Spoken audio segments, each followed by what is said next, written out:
Well, US Secretary of State Marco Rubio is in Israel to meet Prime Minister Benjamin Netanyahu. He says he intends to discuss the Israeli attack on Qatar and its impact on negotiations towards ending the war on Gaza.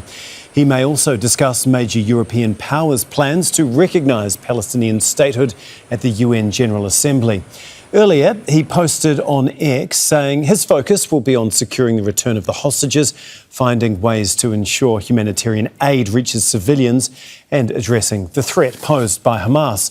Rubio says Hamas cannot continue to exist if peace in the region is the goal.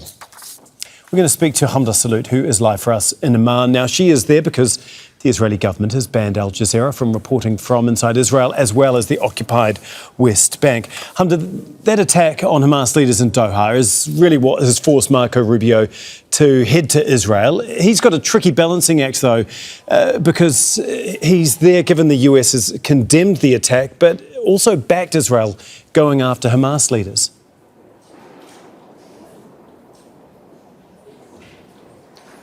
There's going to be a lot to discuss with the Israeli Prime Minister. Last night, U.S. Secretary of State Marco Rubio said that the Americans were not happy about the Israeli attack in the Qatari capital, and specifically that U.S. President Donald Trump was not thrilled about it at all. So there's going to be some damage control that needs to be done there, and Rubio is trying to find now a path forward for what Israel's plan is regarding the war on Gaza. In just a few weeks, we are going to be nearing the 2-year mark since the war began, and Israel hasn't accomplished any of its military goals and objectives. There are still 48 captives being held in Gaza, and Israel is intensifying its military operations despite a lot of international pushback. But while that will take up a majority of the conversation, there's also another big agenda item for discussion: potential Israeli annexation of the occupied West Bank and what it will mean internationally. What kind of implications will it have not only for Israel,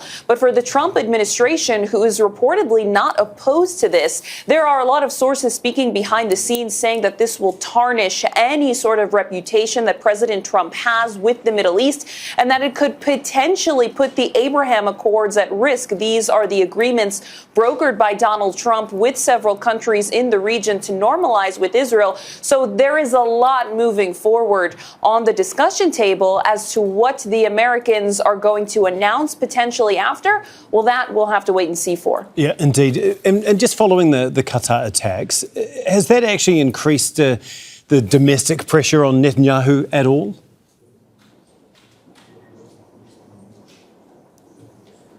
Well, last night, the rhetoric from family members of Israeli captives was quite severe. We've been seeing these protests on the streets Saturday nights for almost 2 years. But last night, they said that Netanyahu is the one killing the chance of any sort of deal. They say that they were opposed to this Israeli military action in the Qatari capital, Doha, and they don't really know how things are going to move forward, because Israel didn't just attack Doha.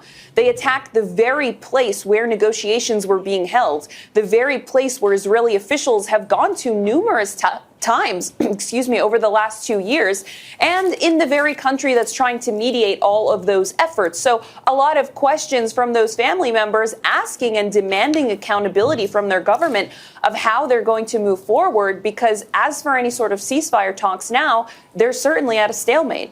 Indeed. Thank you so much, Hamdah. Hamdah, Salhut for us there in Amman. Don't miss out. Get the full picture. Subscribe to Al Jazeera for reliable news and expert insights. Like, share, stay ahead.